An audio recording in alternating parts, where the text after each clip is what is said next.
Debug.11 Part 1.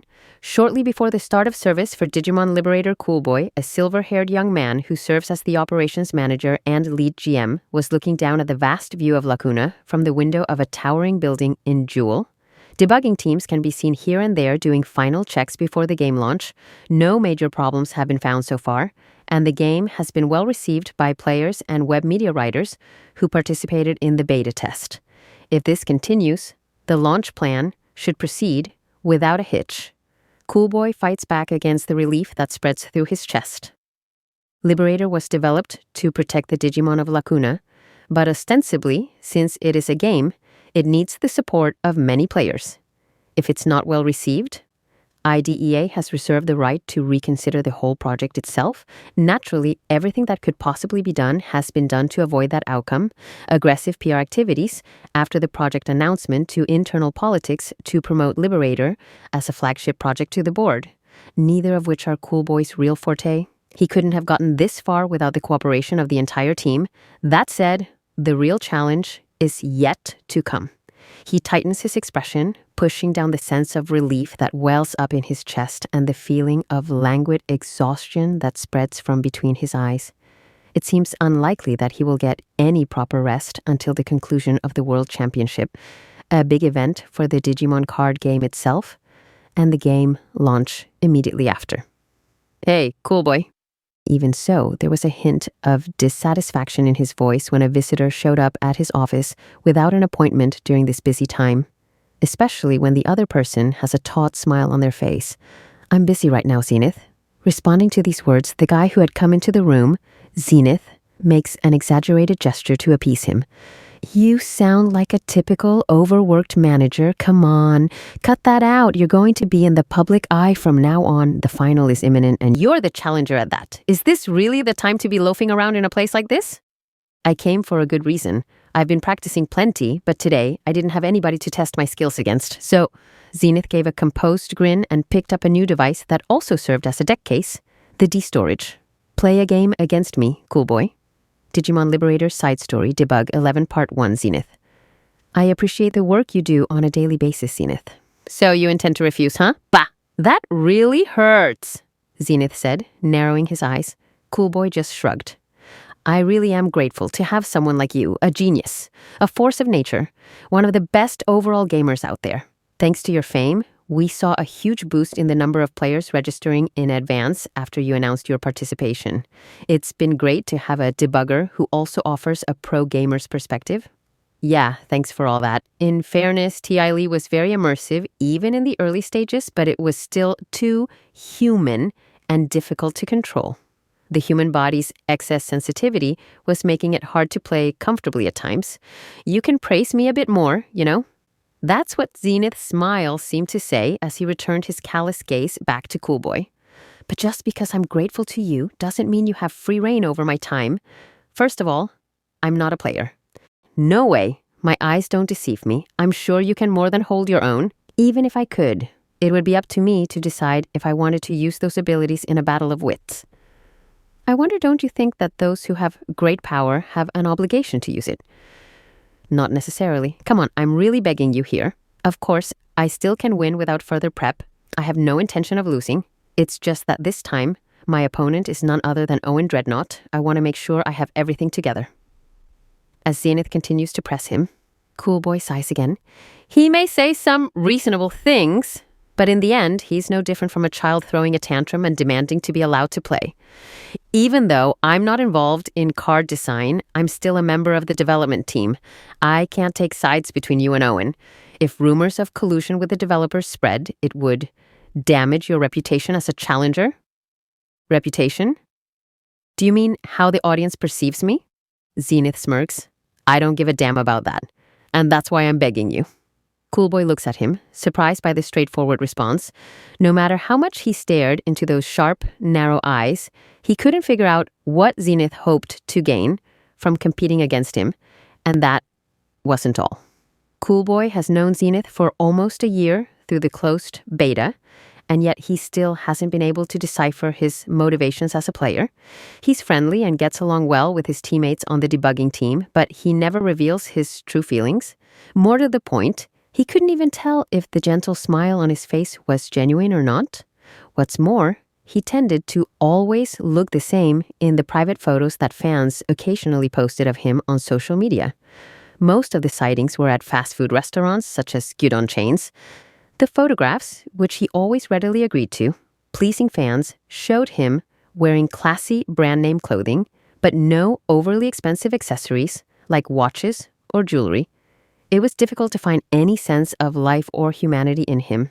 Plus, it seems like Vemmon has been feeling bored lately. A purple Digimon appears next to Zenith. Although a deeply mysterious Digimon, Vemmon's behavioral principles are often summed up by two commands: eat and grow strong. Vemmon's visor-covered green eyes swiveled and fixated on Coolboy, seemingly in agreement with Zenith's words. I'm sure you're right. When it comes to growing stronger, Vemmon knows no bounds. Even if Digimon were alive, even if there really is such a thing as another world, it's none of my business. I view Liberator and Digimon from the perspective of a game player. Nothing more. That was the stance Zenith made clear when he was assigned to the debugging team and was told the truth about Lacuna. Although Coolboy was not entirely satisfied with his reasoning, he decided to accept him as he believed that the benefits of bringing in a man with such great ability and fame would be more important.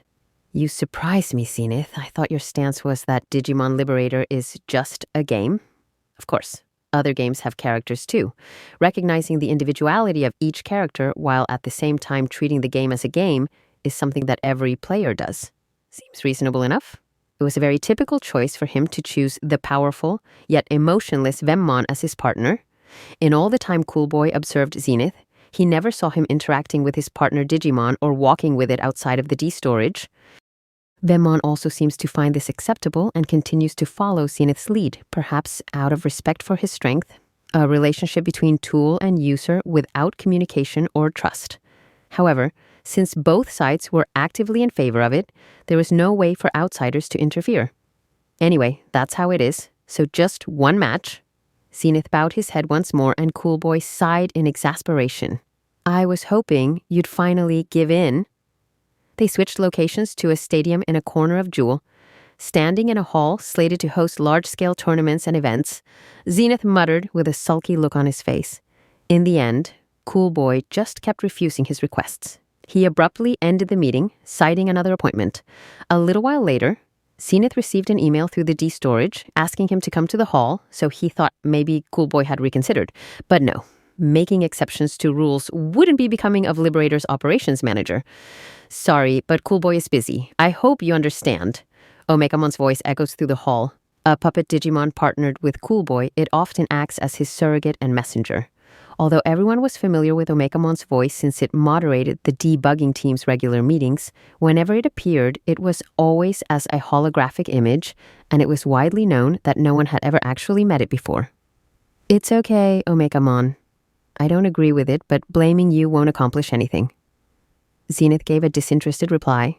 In truth, after all that had happened, his interest in Coolboy had waned like the tide. I thought that since he's overworked right now, he might take the bait. After all, Coolboy wasn't the type to compete for the sake of competing. Even if Zenith had forced him to play, it might not have been a satisfactory match. There has to be a reason for calling me here, right? Zenith expects answers from Omegamon.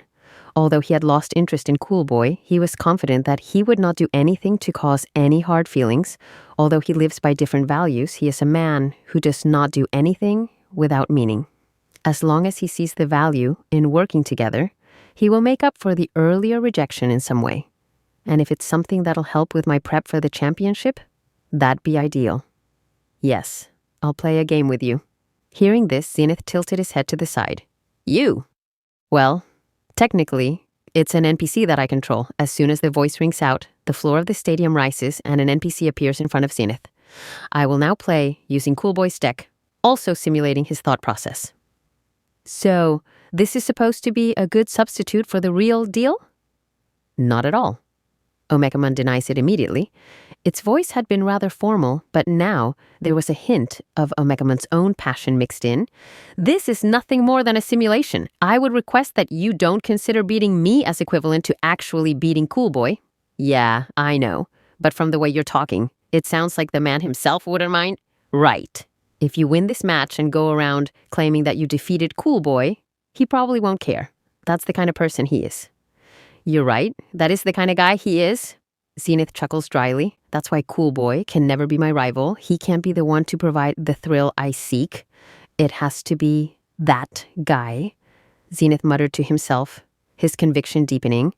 The first thing Zenith did when he started playing the Digimon card game was to go back and watch all the recordings of the World Championship. Of course, the games were interesting, but what he paid most attention to was the faces of the competitors.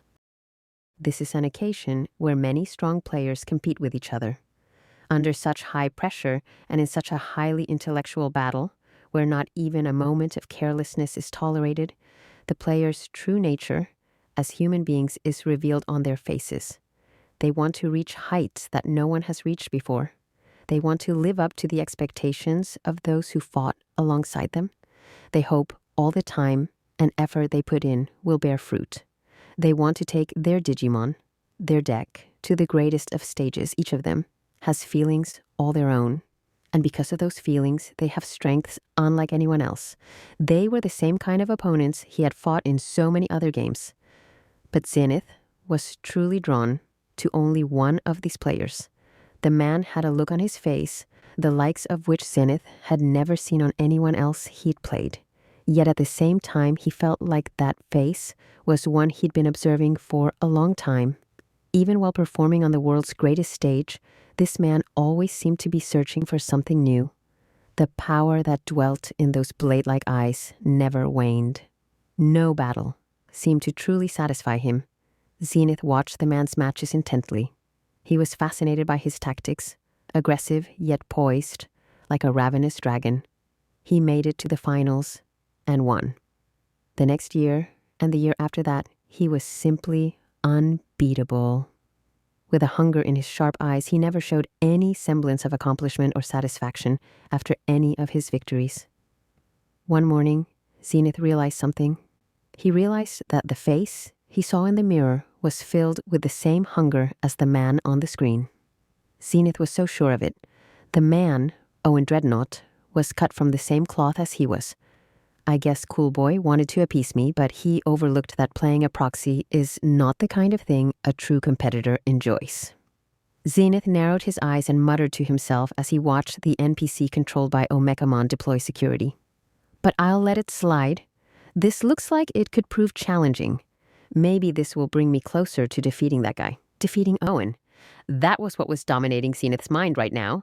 If it will bring him one step closer to victory, he will compete under any conditions, no matter how humiliating. Vemon, this is the appetizer before we become champions. Gobble it up. Vemon in the D-storage responded with a sharp cry. The most appealing part of Digimon Liberator? Few would contest that it's seeing Digimon themselves in fierce battles, with the sense of being there that VR provides. What's more, almost every Digimon appears in the battle area at the size you'd expect. Actually, it goes further than that. The sizes of digital monsters are based on digital life forms that actually exist. The sizes you see are completely accurate because they are based on the real thing. The only exceptions are a few Digimon too enormous to depict at a faithful scale. Digimon modeled after warships or fortresses like Bulbmon and Gigasidramon. Those that carry entire cities or land masses upon their backs like Eldoradimon and King Wamon. Or overwhelming beings almost too big to comprehend, such as Examon and Leviamon. Rendering Digimon like this at full size would risk destabilizing the Liberator servers or even the very environment of Lacuna itself. To mitigate this, the game employs workarounds, such as scaling them down or only showing portions of their bodies on the battlefield. And on the battlefield today, one such Digimon is present. Looking through the eyes of the NPC, Omekamon gazes up at the scaled-down, yet still incredibly large being. 37 meters. It's pushing the limits of the battle area, but it should be okay. Omekamon remembers Cool Boy's advice to the developers who had struggled and struggled to figure out how to best represent the weapon-laden behemoth. Some of the developers were puzzled by the oddly specific figure, but he grinned mischievously and said, 37 meters is the length of a space shuttle. It's a fitting number for a Digimon who belongs amid the stars. Cool Boy put it in such an endearing way. But this, Omegamon murmured, eyes fixed on the towering figure in the battle area. What loomed before him was not merely threatening, it was a construct that had absorbed every weapon imaginable, an embodiment of destruction itself. A doomsday star orbiting through the skies above. Galactic Mon. I'll have to tell him that this one might be just a little too big. You think so? I think it's just fine. Zenith answered Omegamon's remark with a disarmingly pleasant smile. Now pay attention, Omegamon. Galactic Mon may be an incredible sight, but your eyes should be elsewhere. The future champion's turn is about to start, so you'd best not even blink. As advised by the theatrically gesticulating Zenith, Omegamon looked at the playing field. The NPC's Royal Knight deck is based around King Drasil 7d6. King Drasil is in the breeding area with 3 King Drasil, 3 Royal Knight cards, and Omegamon as Digivolution cards. Gallantmon stands in the battle area. Its dual removal and recovery effect has given the NPC 6 security cards, also awaiting activation are Royal Knights of the Purge and the Last Guardian. Zenith, on the other hand, spent his previous turns focusing on removal-based control and building up Galacticmon's evolution chain. His strategy hinges on the large number of Vemmon cards in his deck, which are intended to serve as Digivolution cards. This is enabled by the effects of cards like Snatchmon, thus setting up the likes of Destromon, which has a devastating de-digivolve ability. You're down to just 2 security cards, Zenith. Once my next turn begins, I'll have everything in position to take you down. Zenith looked bemused, then chuckled loudly. Surely you don't mean that. Are you just trying to hype this up, Omegamon? Yes, to the best of my ability. Although, to be frank, this is a clear losing board, to use the popular term, and with you as the opponent, the NPC's chances of winning go from low to almost 0. Having laughed loud and long, Zenith then gave an exaggerated shrug. That was pretty funny, still. I prefer a last-ditch struggle to a silly joke. Very well, if you insist. As Omegamon's voice echoed across the field, the NPC's eyes flickered with static. Autonomous control ended. Omegamon has taken direct command. Zenith raised an eyebrow, clearly surprised. He'd expected to be brushed off again, like with Cool Boy earlier. Seriously, you're actually going for it? Yes. Attempting to simulate Cool Boy's thought process was a failure. The NPC's skill level is nowhere near his, so it's natural that you'd be unsatisfied. You think you'll do better? I'm no match for a force of nature, and I can see that the odds are stacked against me, but still... Omegamon's voice was monotone yet resounding, no longer theatrical. It was now focused on the dire situation on the playing field, where it could still detect a glimmer of hope. If you're careless enough to give me another turn, I will win. At that, Zenith's lips curved ever so slightly. It wasn't enough. Not the sharp sting, the gleaming edge he craved. The thrill he sought still hadn't surfaced, but even so, you get it. Right, Galacticmon, we have new prey. Galacticmon's roar indicated its harmony with its partner. The two shared the same idea of what constituted strength and weakness. Good. The order is the same as always. Don't waste time playing with your food. Now, how will Zenith use his memory? Digimon Liberator side story, Debug.11-2. Rods from God. At the start of the main phase, I activate Galacticmon's effect, deleting Gallantmon. Zenith's final turn began with a straightforward effect declaration. His cold, blade-like voice was the trigger for Galacticmon's space laser. It promptly blasted forth from the Digimon's head and down at the dumbstruck Royal Knight. With a last-second reflex, it blocked the laser with its holy Aegis shield. To no avail. The enormous right arm of its adversary, or rather its hunter, sweeps in, and its chrome Digisoid armor is torn apart by shuttle scissors. Destruction accomplished like a routine process. This was exactly Zenith's style. He didn't stop to admire or comment and simply moved on to his next action. I'm following up with a Tamer card, one I'm pretty fond of. I've given quite a few copies to people already, and I figure there'll be a premium version within a month or 2. Given your impressive popularity of late, I suspect that such a version exists already. No matter how smooth, flattery won't save you. Now go, Galacticmon. At the snap of his fingers, Galacticmon started up. With so many weapons at its disposal, it usually needs no preparation time. Its choice of weapon depends on what is most efficient, based on the enemy's location. However, one situation is different. When it has a vital target clearly in its sights, it will build up all scorching heat within its steel body. Deep within its chest, Energy began to gather. It started as a raging red flame, then surged into a great, incandescent beam of light. Ragnarok Cannon, fire! A 1-2 punch already in the battle area was an option card that synced with Galacticmon's attack. It usually deletes Digimon, but with none in Omegamon's battle area, its wrath was redirected to the security stack. A blinding beam engulfed the field, an orbital hammer of divine punishment raining down. The intense blaze annihilated 5 security cards, leaving only 1. The NPC's visual feed was overloaded with static, and Omegamon physically flinched. Leaving you with 1 security card isn't an act of mercy. Think of it as a hunter staring down prey before the final blow. Once Galacticmon has locked onto you from orbit, there's no escape. Omegamon gave no reply to the triumphant Zenith. It was as if the smell of unavoidable defeat was in the air. The hand of Omegamon's NPC twitched slightly. Immediately noticing, Zenith's lips curled upward, unable to suppress his anticipation. An NPC would never do this. A kind of move that's decided before you can think, brought about by immense pressure, immense destruction, and the visceral presence of Galacticmon. This was the kind of instinctual move only a formidable player makes, the kind of move Zenith loved to see. Yeah, that's more like it. Show me! I will. I'm a wounded animal now, and I take it you're ready for what's coming your way, Supernova. As Omegamon spoke, King Drasil 76 lit up in the breeding area. The cold, silver-white host computer issued a calculated order. The enemy here is an unrivaled threat. The Royal Knights shall deploy to defeat it. As my security stack was removed from, I'm able to activate my own inherited effect to play my card from King Drasil's Digivolution cards. As Omegamon arrived in the battle area, it began to glow bluish-white. Now, for my effect, as I have 1 security card, I can Digivolve to Omnimon, X-Antibody, in my hand. Being able to ignore Digivolution conditions really is gratifying. The pale blue radiance split apart, and out came a resplendent white holy knight. Its right arm is a draconic sword, and its left a bestial cannon. With these weapons, this ultimate holy knight is capable of obliterating any foe, and that is why it's called multi-type. Its grandeur made Zenith let out a low whistle. Omnimon, X-Antibody, it's quite the sight. It's more than just a sight, it means the demise of your Galacticmon, which is sent back into your deck thanks to its when digivolving effect. Appearing threatened, Galacticmon unleashed its entire arsenal to take down the heroic knight. But to Omnimon, X-Antibody, the barrage was little more than noise.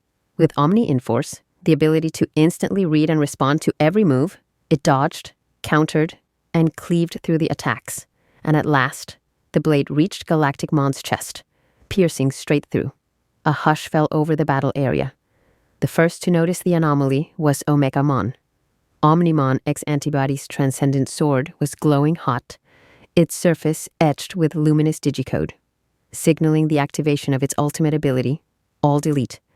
And yet despite that, despite a power meant to erase everything it touched, Galacticmon showed no sign of reacting. All Delete had indeed activated. The moment Omnimon's blade touched Galacticmon's body, annihilation began, but it wasn't fast enough. Even as deletion tried to consume it, Galacticmon was restoring itself even faster. Circuits, code, and alloy knit themselves together like sentient microorganisms, rapidly sealing over the damage. Zenith broke the silence, confidently declaring an effect. Galacticmon's ability, I return 4 Vemmon to the bottom of the deck, and it stays on the field, and now the analysis is complete, isn't it, Galacticmon? Galacticmon's true threat isn't its arsenal, nor its towering body, it's how it can absorb any attack and learn it, making it its own. There's no malice behind it, nor resentment. This is simply Galacticmon feeding. And now, through the transcendent sword still embedded in its core, the power of All Delete begins to flow backward, traveling straight into Omnimon, X-Antibody. I activate my Tamer card's effect. By sending 2 Vemmon from Galacticmon's Digivolution cards to the bottom of the deck, I force your Digimon to de-digivolve. Still struggling with the reflected All Delete, Omnimon, X-Antibody, was engulfed in light. In the next moment, it was Omegamon again. Next, Snatchmon's inherited effect.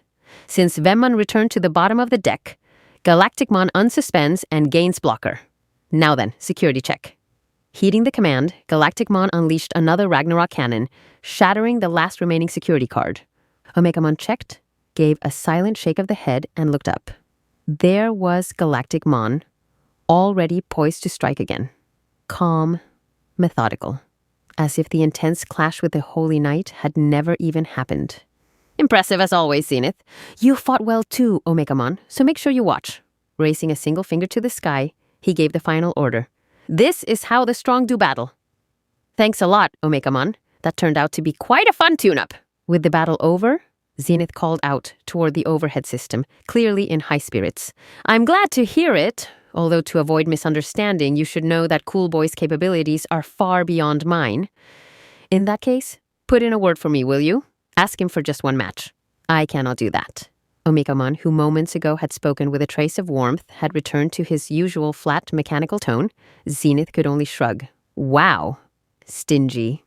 Well, if that's the kind of partnership you two have, I won't push it any further. He muttered under his breath, barely audible, not like I'm interested in that guy as an opponent anymore anyway.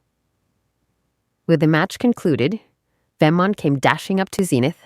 Clearly satisfied with its battle against a worthy foe, it didn't wait for a word from its tamer and quietly returned to the D-storage.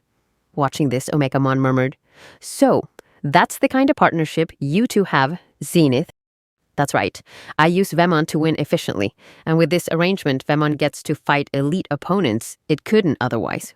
What's the problem? If Cool Boy were here, he would say it. Even if the two of them are satisfied with the arrangement, Zenith's stance goes against the debug team's philosophy. They couldn't force him to change, but it would be a problem if he voiced such views openly with the others. Omegamon felt he should explain on his partner's behalf, but exercised restraint. Then do your best not to disappoint Vemmon. I'll be watching your future matches with interest.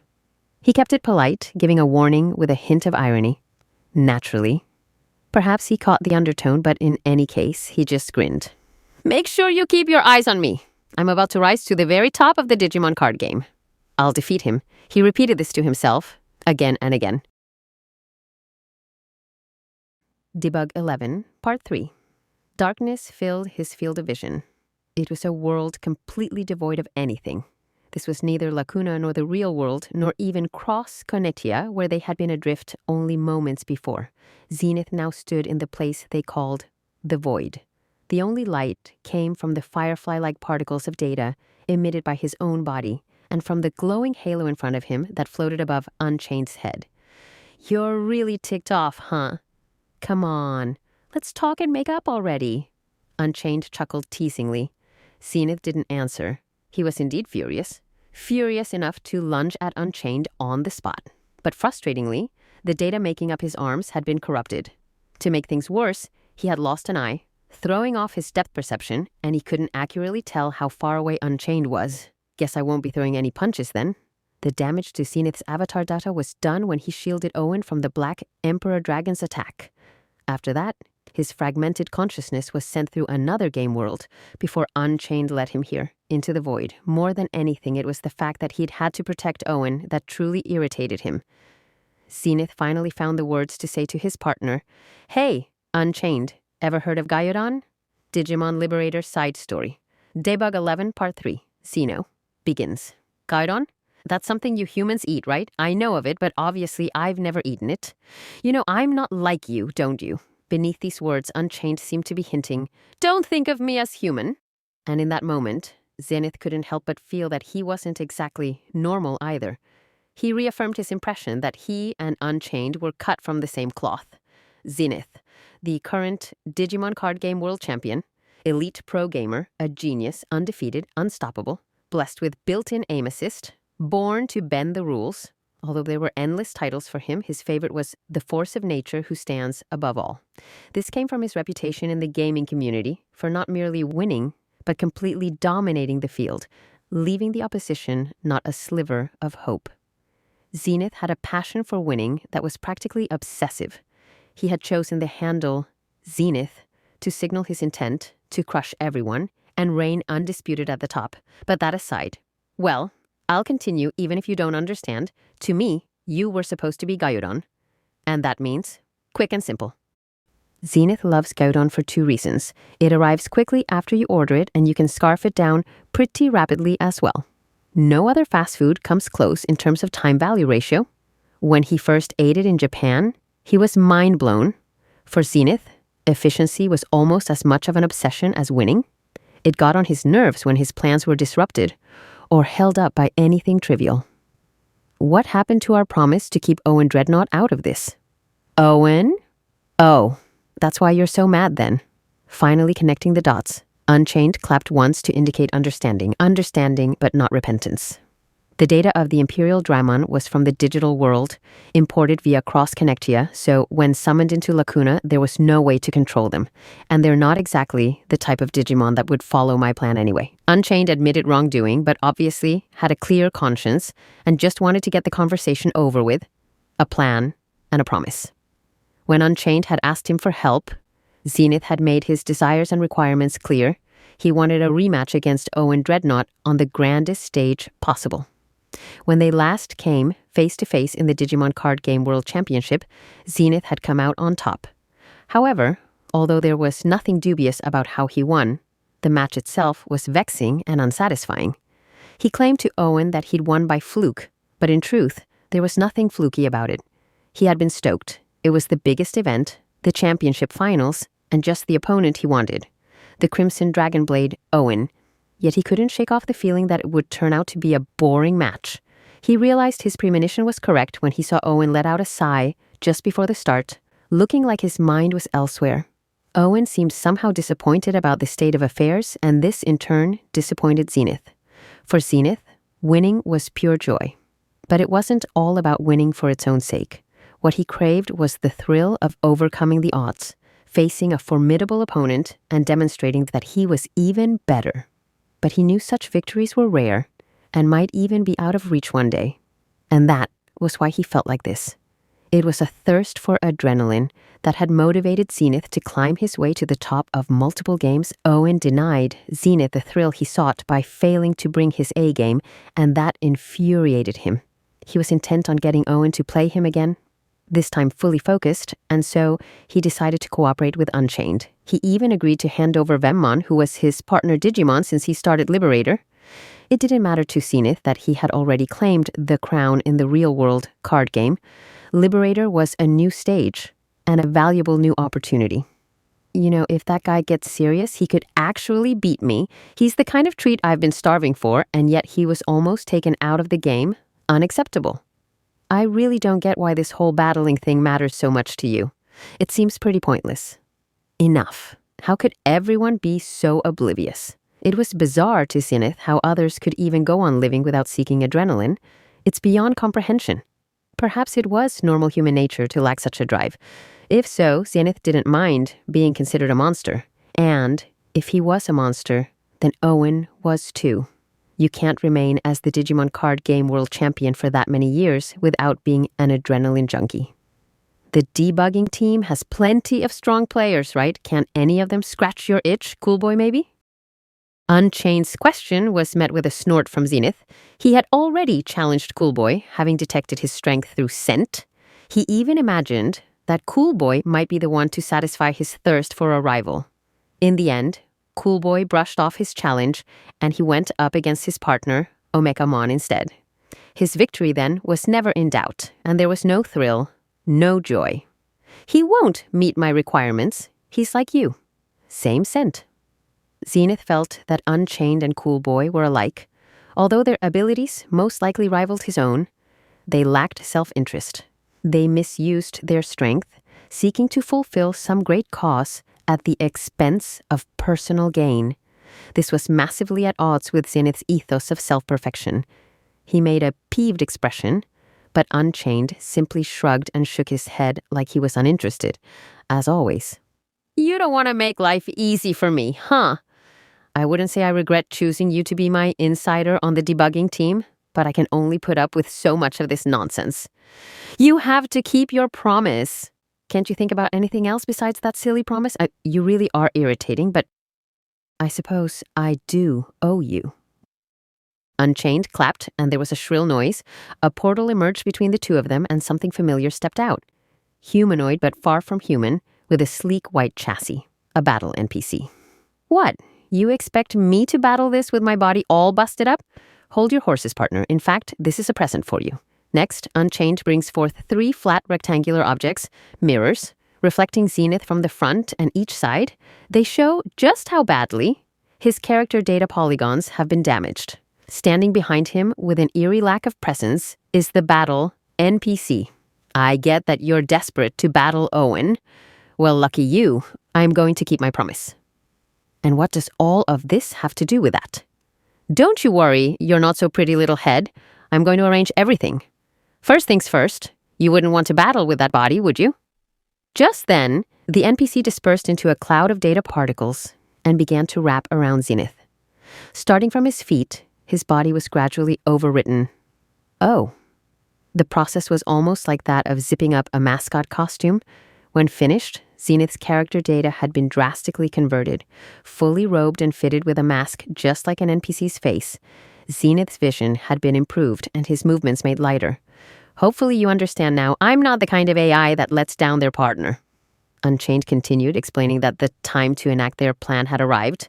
They were going to use a massive in-game event, the conclusion to Digimon Liberator's main questline, to lure in players and harvest their character data. You need to play the part of the NPC Xeno. Xeno will be the event's final boss. Up against the best player in the game disguised as an NPC, players will inevitably be defeated one after another, losing their data as a result. Anyhow, I don't know exactly how exceptional Owen Dreadnought truly is, but if he is the real deal, he'll come to try and stop the event. He is a debugger, after all. He'll definitely win all the other battles, make it to the end, and face you again. At that point, you can decide what you want to do. It's sure to be spectacular, right? I'm keeping my promise and then some. Finally, at last! Inexplicable joy surged through Zenith's body. He had been convinced that his corrupted data would prevent him from battling Owen again, and so he had fallen into despair. He thought Unchained had either forgotten the promise or decided to ignore it, but now he realized everything had been planned one step ahead. So I can battle him. I'll finally get to battle him. That monster will definitely take it to the wire. Heck, he might even beat me. Are you even listening to me? I don't mind either way. Even so, Unchained goes on. As worthy of an opponent as he may be, surely you're not down with losing. Obviously. Zenith responds automatically. Regardless of the opponent, the notion of losing is always far from his mind. Our battle may end up looking close on the surface, but I'll keep just enough in reserve to secure the W. That's how the best of the best do it, and that's me. Knowing that he might even die, Zenith still smiles, anticipating an incomparable thrill. This was an emotion he cherished. The sort of feeling that you get vicariously when watching action movies. Huh. All right then, glad to hear it. Smiling calmly, Unchained remembers something and reaches into a pocket. I still need to give you this. An item all Digimon Liberator players are familiar with. A deck case with a circular display embedded in the center. D storage. One thing is different about it. The coloring. Unlike the standard model, the exterior is black, and the elements around the display glow purple. Say hi to your former partner. Yours again now. Vemon! Calling the Digimon's name brings it forth from the D-storage. Vemon, a level 3 with an eye-catching visor and purple torso. Zenith's former partner, this artificial Digimon had its data used to keep Makinamon alive. If you want a redo of the World Championship or whatever, then you need to have the right deck, surely? It's actually quite scary how thorough you are. As Zenith reached out his hand, the Digimon gave a silent nod and came closer. He remembered now, Vemon had always been quick on the uptake. Just the kind of Digimon he liked. I'm grateful for this, Unchained. I'll do everything I can to repay your kindness. Ahaha, that would be truly wonderful. In that case, with a finger snap, Unchained summoned a large portal that enveloped the 3 of them.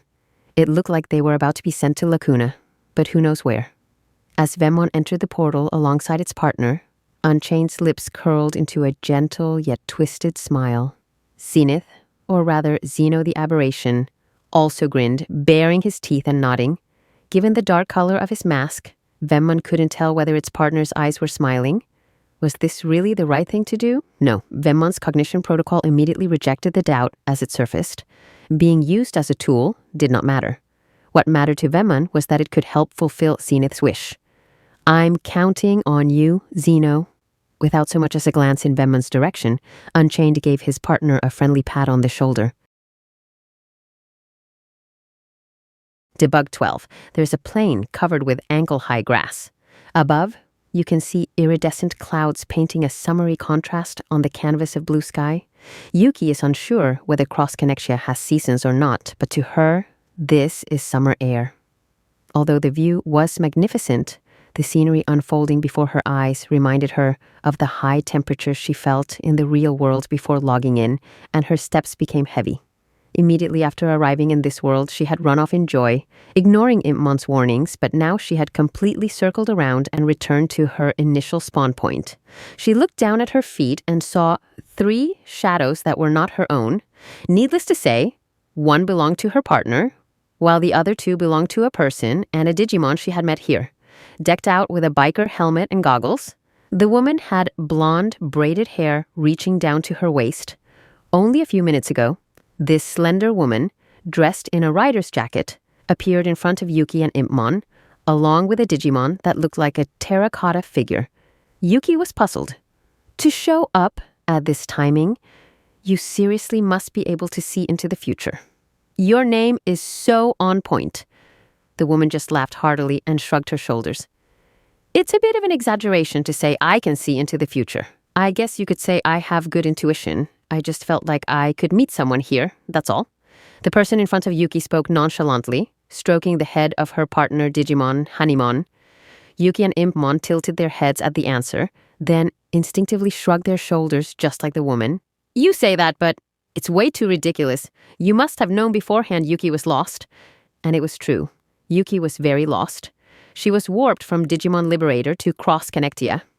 The first step of a new adventure was how it started off, but the excitement was short-lived, since not a single person among those scheduled to meet at the spawn point was there.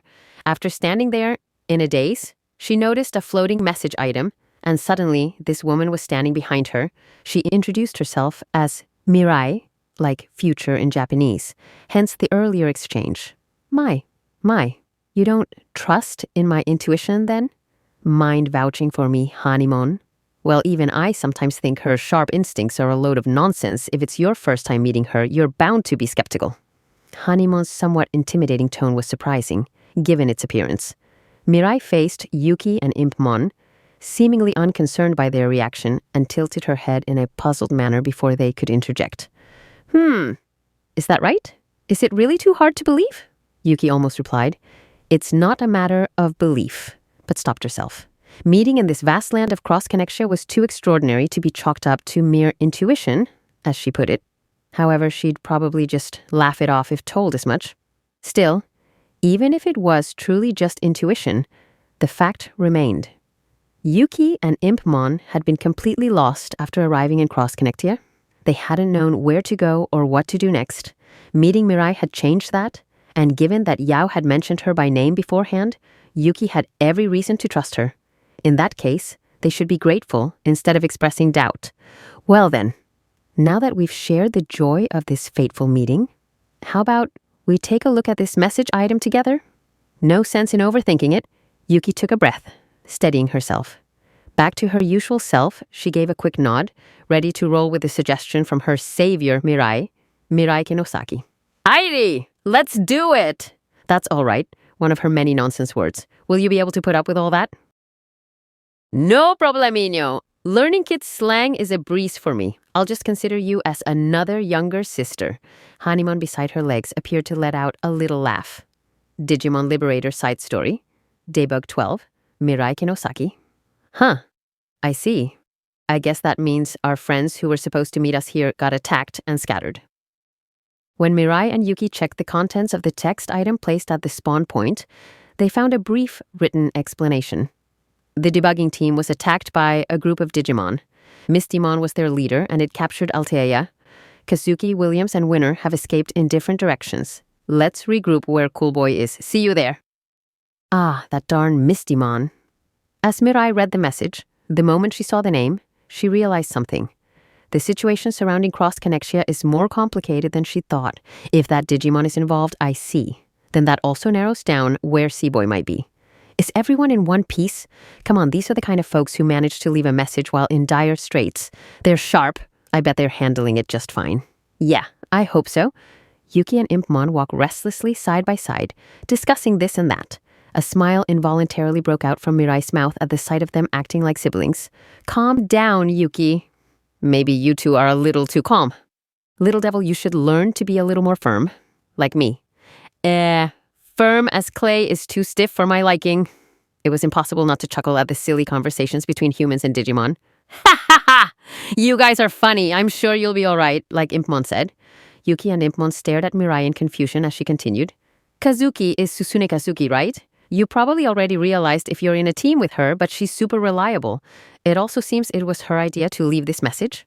Well, yeah, of course I realized that. But it's not only Suzune, everyone else is ultra reliable too. Well then, what are you worried about? Hearing this, Yuki's whole body trembled and she hugged her shoulders. Checking the message again, she spoke. It's the meeting point. How am I going to find it if I don't have the foggiest where Cool Boy is? Ah, I mean, that's what we came here to find out. I know it's a long shot, but do you know anything about it? Why ask me when it was basically stated in the message? Wherever Mistymon is, right? There's no doubt about it. Mistymon is one annoying Digimon. It was inclined to abduct any human it sees. Even if he hadn't been taken, Cool Boy would probably follow Mistymon himself in order to get to the bottom of things. However, these two don't seem to be on the same page. What the? Taken by surprise, the cries of Yuki and Impmon rang out across the land of Cross Connectia. With few mountains around, there was only a faint echo.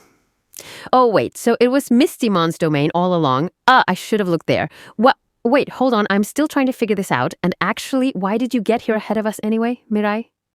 It's kind of embarrassing, but yeah, just like you two, Yao asked me to come. I was supposed to help search for Seaboy. The search for Cool Boy had been planned well in advance. Shortly after Yao Qinglan and Omegamon uncovered that his data was somewhere in Cross Connectia, Mirai received the request. Due to certain circumstances, Mirai had a relatively light workload as a debugger. I had no idea where to start, so I just focused on mapping things out for the people who'd come after me. Mapping? Yeah. I've recorded all of Cross Connectia's geographic data. What? Mirai couldn't help but feel a faint pang of guilt, like she'd just admitted to doing something shady. But at the same time, she felt mischievous satisfaction at having pulled off such a feat. Did I go overboard?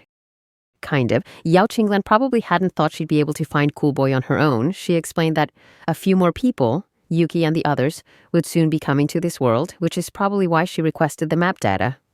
All of it? As in actually all? Yep, all. Why don't I show you? As she muttered this, Mirai operated the D-storage in her hand and projected a 3D image, the map data displayed before them, as large as a dining table for 6. Okay now, cue the jaw drop and stunned silence. Wait, never mind. What the heck? Map data alone is something, but this is just genuinely amazing. Whoa, wow.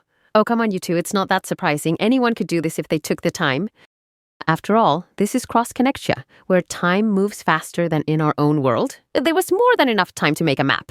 They were also able to interact with local Digimon along the way and pick up detailed information, for example, about how troublesome Mistymon is. And now, their endeavors should pay off, since Yuki and the others can benefit from the map data. I don't know where the others have run off to, but Mistymon is probably near this area here. There is a conspicuous structure a bit east of Central Cross Connectia. It is a fortress that is said to be the stronghold of the World Guardian, Dalphomon. Mirai couldn't map the interior since outside visitors aren't permitted, but she was able to observe it from afar and record its shape in detail. Cool Boy is here, and they're probably also holding Altea there, right? Most likely. Incredible. This is super great. Mad respect. I told you anyone could have done it with enough time. Hanimon, standing beside her, chimed in. We just kept covering ground east and west, one stop after another, although with Mirai's endurance and my high mobility, it was a walk in the park. High mobility? You, Hanimon? Ho ho ho. I move quite briskly, I'll have you know. Amazing. Truly astounding. Right, Impmon. Yeah, I wasn't sure what you were talking about with that traveler stuff, but this really is impressive. Hanimon's proud retelling and the two of them reacting with such genuine excitement made Mirai feel a little uneasy. Being a traveler means being a rootless person. someone who hasn't found where they belong. At that, Mirai suddenly became pensive. If nothing else, she certainly is a traveler. How many years has she defined herself that way? Since dropping out of high school. So, roughly 7 years? Wow. Then she realized it had been a lot longer than she thought since she had visited home. Although she occasionally messages her younger sister Arisa and parents via chat apps, she hadn't actually seen their faces in ages. To be precise, she hasn't seen them in person. But her parents sent her photos so she won't forget their faces. Her mother and father wear the same good-natured expressions as always. Arisa is growing to be a smart-looking woman. I wonder if Rissy is doing okay. The one whom Mirai calls Rissy is none other than her younger sister, Arisaki no Saki. She still feels guilty. She couldn't bear the pressure of being from a family of doctors and left home. Her parents, both practicing physicians, provided them with a life free from hardship, while even assuring them they didn't need to become doctors. Her parents even cheerfully supported her when she decided to drop out of high school and travel. Arisa was different, though. She is now working hard to become a doctor, following the same path as her parents. That too is freedom. If only she hadn't said it was because I want to make everyone feel at ease, then Mirai could have celebrated her path without hesitation, with nothing but pride. I guess I'm just being egotistical again. After all, both she and her sister couldn't help but worry about what others thought of them as the Kinosaki kids. Arisa, who tries to live up to expectations, is more laudable than Mirai, who abandoned everything and ran away. That is why, even though Mirai should be enjoying her freedom, a sense of guilt remains like a lump in her heart. However, her younger sister doesn't think so. Arisa doesn't resent Mirai for leaving home, and in fact, she and her parents are all positive and supportive. It's okay to seek freedom, she affirms. Oh, I just realized. Something dawned on Mirai. The way Yuki behaves is actually quite similar to Arisa. It's no wonder she's been so easy to talk to. She couldn't help but imagine her as her little sister. Neither of them expected special treatment. They just focused on what they wanted and went for it. Hey, how old are you now, Yuki? I was thinking you're about the same age as Rissy, my younger sister. A spry 19 years old, a flower of a college student even spring would envy. Oh, my intuition was off. You're older than my little sis. Then she's the same age as my childhood friend, Shotoka-sama. Oh, I see. You thought Yuki is a bit dense for her age? Hey, don't be nasty, Immon. Why'd you gotta backstab me? No, nothing like that. She just reminds me of my little sis. Little sis? Sorry if I'm mistaken, but are you talking about Arisa? Oh, yep, that's right. Of course, she already knew, making things awkward. She'd heard from Yao that Arisa is part of the debugging team, so it makes sense that the two are acquainted. I knew it! Though we haven't interacted, I was sure she's a nice girl. Think we can be friends. Oh, I see. She had wondered if her sister seemed like a nice girl to others. Mirai was so happy. A smile spread across her face. I think you could. You're a nice girl too, Yuki. If you ever run into her, just go ahead and say hi. Mirai? Yuki called out hesitantly to Mirai, who was standing tall with her D-storage at the ready. Contrary to the smile on Mirai's face, Yuki felt a growing sense of anxiety. All right then, it's time to return to the other side. Without responding to Yuki's call, Mirai activates her unique emblem and everyone sees Hanimon digivolve again. Wreathed in light, it quickly digivolves to level 6. Its final form is breathtaking, with a fusion between a spacesuit and a traditional white kimono, plus a bamboo-like rocket attached to its back. Elegant and alien all at once. Yuki couldn't help but hold her breath. Can I count on you for navigation, Kageyamon? The Digimon called Kageyamon accepted its partner's request with a smile and a nod. Yuki now understood what Hanimon had meant earlier by mobility. Are you really going? I already gave you the map data. From the start, the plan was for me to link up with the second team after figuring out Seaboy's location, and then to head back to Lacuna. Mirai realizes she's been here for too long. Yao explained in advance that it was best to avoid staying in this world for an extended period of time, where the flow of time is different. However, Yuki can't ignore the grave feeling that's come over her. So she voiced her concern. Am I gonna be okay? Yuki couldn't help but think how incredibly reassuring it would be to have the person who created the map by her side. Before this farewell, Yuki realized that not being able to join her friends from the outset outweighed the elation she felt at the prospect of a new adventure. "You've got this, Yuki. Your trusty sidekick is with you." "Right, Impmon." "Ha, I don't need you to tell me that. Come on, Yuki, be cheery while we send them off. That gloomy look isn't like you." Impmon's words came as a surprise. Certainly it's not like her. The usually radiant Yuki can get along anywhere as long as she's with her trusty sidekick. To get into the spirit, she slapped her cheeks with the palms of her hands. "Got it! You're totally right." Finally, she smiles. What a pain in the... Seeing their exchange, Mirai speaks while holding on to Kaguyamon. "Impmon, you should be more honest. Yuki resembles my sister, but you and I are also alike." What do you mean by... Impmon's words were interrupted by a loud boom. The sound is from Kaguyamon's rocket. The engine seems to have ignited. "Forget about it. You're all going to be okay. Put the map I made for you to good use." Mirai shouts over the rocket's roar. Kaguyamon and Mirai slowly began to lift off the ground, causing a forceful gust. Yuki and Impmon were struck and had to brace themselves to stay upright. "Roger, I hope you get to see your little sis on the other side." "Huh, what did you say?" "Nothing! Take care! And thank you! We need to try just as hard as them," Yuki shouted out to Mirai and Kaguyamon. Whether her words reached them or not didn't matter, as long as her feelings did. Having done so much to encourage her, she believed that Mirai understood her gratitude and would keep it in her heart even after returning to Lacuna. "Let's do our best, Impmon." "Obviously. Time to go, Yuki." Seeing them flying high up into the sky and getting smaller and smaller, Yuki felt resolved. Mirai Kinosaki. She's 23 years old, about 168 centimeters tall, and weigh around 60 kilograms. Her birthday's on May 16th, a traveler and Arisa Kinosaki's older sister. She grew up in a family of doctors, but she began to question the predictable nature of her life, so she left home to travel the world while working. Now she is captivated by the charm of the virtual world Lacuna and travels within the game as a debugger. She doesn't have a proper deck and has no skill at card games, yet she holds a unique position on the debugging team. Her favorite food is tofu. Her partner is Hanimon, a rookie puppet, data-type Digimon, a new type of Digimon discovered in a bamboo grove that suddenly appeared on the Emerald Coast during the Digimon Liberator beta testing period.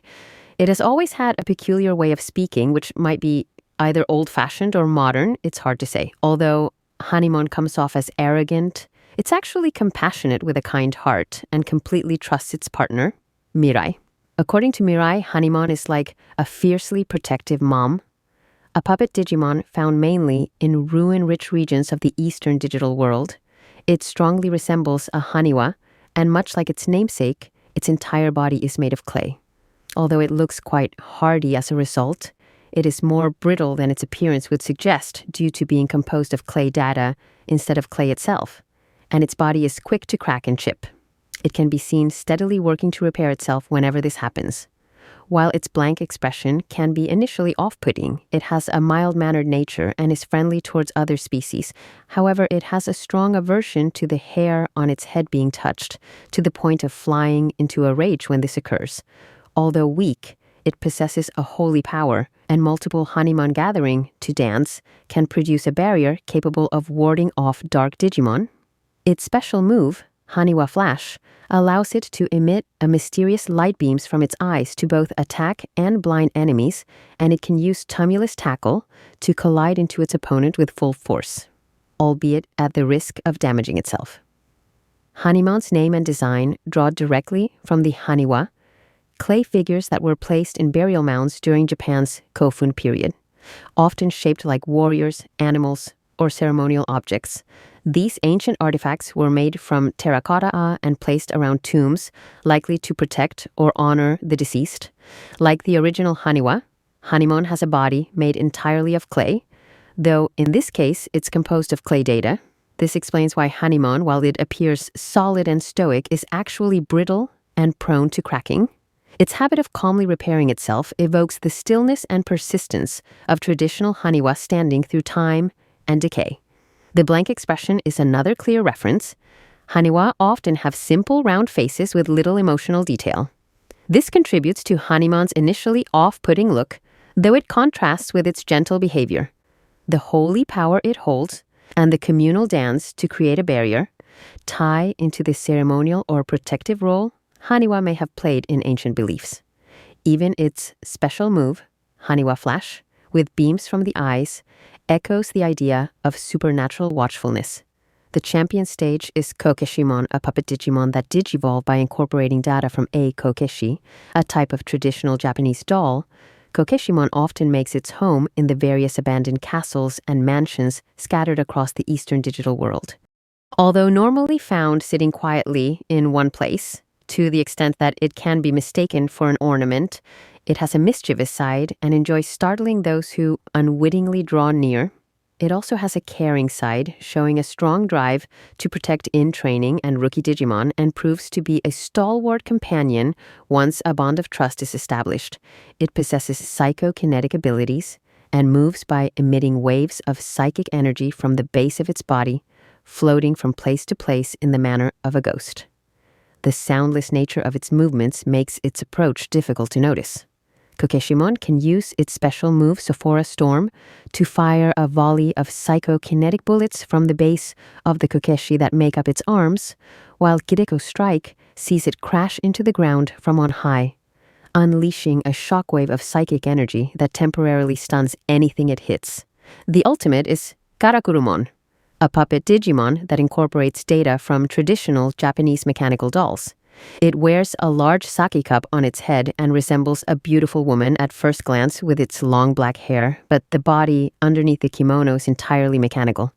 It has been noted to reside together with Kokeshimon in old castles and mansions of the Eastern digital world, with their relationship appearing to be sisterly. Hidden beneath its elegant kimono is a multitude of mechanical arms and weapons, which it uses to hunt its prey with the tenacity of an assassin, contrary to its usual serene demeanor. Once it has settled on a target, it deploys its mechanical arms and the wheels on its legs to chase down the enemy with its mouth agape and fangs bared in a horrifying grin. Its special move, Hachikasuki Dance, sees it skillfully manipulate the weapons beneath its kimono to slash through its enemies, and it can use acid deluge to douse enemies with the devastating acid from its bowl, causing them to melt away. Karakuri puppets are traditional Japanese mechanized dolls created between the 17th and 19th centuries. They were used for entertainment with lifelike gestures powered by hidden mechanisms. The word likely comes from karakuru, a verb meaning to pull, stretch, and move a thread. The mega stage is Kaguyamon. When looking up at the moonlit night, one might occasionally witness the opening of a gate leading to another world. It is said in the digital world that when this happens, it is because a Kaguyamon is crying somewhere. Found in beautiful bamboo groves of the Eastern digital world, Kaguyamon has been influenced by the data of a certain princess described in Japanese legend. It has a quiet and peaceful nature, acting as guardian of the many mountains that cover the Eastern digital world. It also has the power to open portals to faraway places, even digital worlds of other dimensions, enveloping the transported individuals and objects in light to have them appear from a stalk of bamboo at their destination. As it often sends multiple Digimon under its command to areas where anomalous activity has occurred, bamboo groves are said to have formed at such sites. Along with the waves of psychic energy emitted from the bamboo-like device on its back, it can manipulate psychokinetic energy, granting it high mobility and the ability to fly. It sometimes uses these powers to handle problems that its subordinates were unable to resolve. With its special move, Bamboo Reaper, Kaguyamon uses psychokinesis to disarm enemies before raining destruction on the surrounding area in a hail of psychic bullets, and it can use Heavenly Outpour to bombard enemies with extra-dimensional meteors. The tale of the Bamboo Cutter, or the tale of Princess Kaguya, details the life of Kaguya, a princess from the moon who is discovered as a baby inside the stalk of a glowing bamboo plant. After she grows, her beauty attracts 5 suitors seeking her hand in marriage, whom she turns away by challenging them each with an impossible task.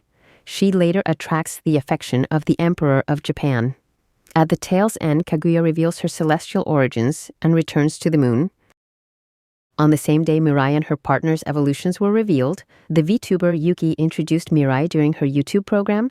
She also explained how the new training keyword functions along with the rules for face-down Digivolution cards.